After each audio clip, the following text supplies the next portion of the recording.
Valentine's Day, 1998. I remember that day when I asked you to be my Valentine. That special bond that I felt was going on between us was increasing, and I wanted to take that to the next level.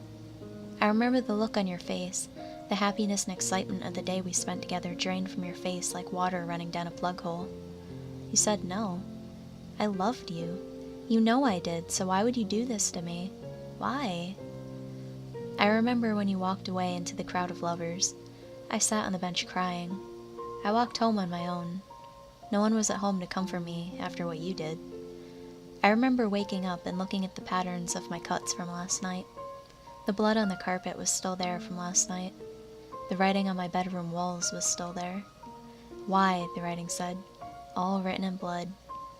I remember 2 weeks later, I saw you walking on the street with another man, much younger and better looking than me. The pain just grew and grew. Everything we had done together had just been thrown away by you. Every time we fucked, you told me that you loved me, and me only. I remember when I walked down that alley, and that gang of thugs mugged me and killed me. I died thinking of you, as the knife plunged into my chest, ending my life with pain, and my heart as the knife dug deeper into me. I could feel the life slipping away. The sheer pain was excruciating. I remember at my funeral, my family and friends were there. My mother was crying, my father was comforting her. I looked around, but couldn't find you anywhere. When I died, it wasn't nice. All I could feel was searing pain to my body as if I was set on fire. The pain was excruciating, and I only escaped because I didn't feel complete. I felt I needed something more, and I knew what it was. It was revenge. I don't know how I escaped, but it involved lots of pain. When I got back to Earth, I felt like going straight home to say hey to everyone and say I survived. Then I realized no one could see me, so I just decided to kill the thugs that took away my life. I could still move things, but I was invisible. It was great fun and I enjoyed it so much. The first one I went for ended up face down on the ground with a cracked skull and no scalp. He never knew what hit him. I used the same knife that he used to kill me to carve his pretty little eyes out of their sockets. By this time, the other two assholes had backed into a corner. I ripped the first one's fingers off my teeth. After that, I cut his eyes out, holding them in the same hand as the others. I knew what I was going to use them for.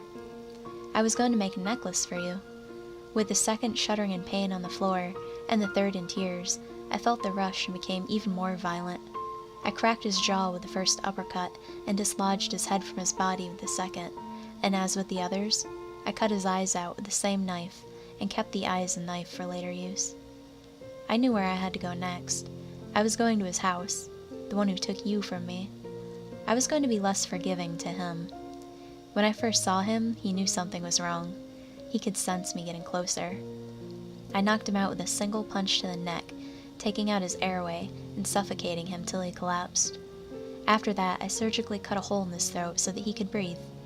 I wanted this to last for as long as possible. He choked up blood and started to wake. On the verge of death, it appeared he could see me. He knew who I was. "But you were dead," he stuttered. He was so wrong. I cut his eyes out, with him still screaming, then plunged the knife deep into his stomach, watching his intestines pour out onto the cold carpet floor. At least I think it was cold. It was too drenched in blood for me to tell. I felt better after this, but still not complete. I was still missing something. It was you. I needed you. I would never be complete without you.